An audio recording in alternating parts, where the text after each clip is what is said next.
j'ai toujours dit dans un autre livre, je rappelle que la paranoïa n'empêche pas d'être suivi dans la rue, la paranoïa n'empêche pas d'avoir des ennemis, et la paranoïa n'empêche pas que tout le monde soit contre vous. Donc ça ne changera pas. Je m'en suis pas rendu compte tout de suite, mais en fait, j'allais dire, à l'époque, si, c'est vrai, j'ai le fameux manuscrit perdu de science-fiction, le manuscrit perdu, c'est beau, quoi, était complètement là-dedans, théorie du complot, on nous cache tout, on nous dit rien, mais avec tout ça aux confins de la constellation du chien, c'était beaucoup moins rigolo.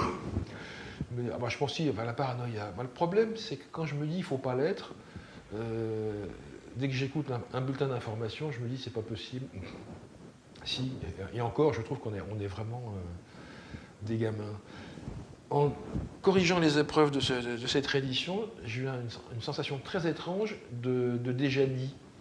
Sauf que je me dis, non, à l'époque, je ne l'avais pas encore dit, justement. Et ça, effectivement, tu as raison, je me suis rendu compte qu'il y avait... il y a à peu près tout, il y a tout dedans. Enfin, tout. Il y a beaucoup de choses qui va se retravailler après, pas forcément tout de suite dans les livres qui vont suivre. Des choses qui vont peut-être ressortir à 3, 4 ou 5 livres plus tard. Le reste après, la paranoïa, le complot, tout ça, je l'ai toujours eu. Pas dans le sens, dans le gouvernement nous cache tout, je ne suis pas Tea Party à l'américaine et contre le système, mais par contre, je pense qu'effectivement, il y ait une dose, je dirais, de prédestination du monde, ça, je pense que c'est vrai. Et en plus, je dis c'est vrai, c'est historique. En ce moment, il y a un grand, un grand thème qui revient, on dit la mondialisation. C'est très vilain, mais la mondialisation, elle existe depuis, j'ai presque envie de dire, depuis l'Empire romain. Par exemple, on découvre ça. Marie-Antoinette, c'est l'Autrichienne. Théoriquement, elle n'est pas censée épouser le roi de France, puisque c'est l'ennemi, pas du tout. C'est quand même entre la couronne d'Angleterre, la couronne espagnole. Ça fait des siècles que, j'allais dire, les puissants, quand même, se mettent d'accord, plus ou moins.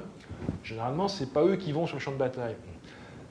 Et moi, je mettais de grands espoirs, on va dire, sur l'histoire du monde après 1945.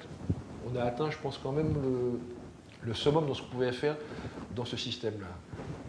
Le dernier truc en date, je regardais il n'y a pas longtemps, je fais des recherches pour d'autres raisons, sur la guerre de 14, enfin les combats de 14, c'est les derniers combats, mais c'est le Moyen-Âge. Enfin, c'est quand même les mecs, on court dans la boule, baïonnette au canon, c'est hallucinant.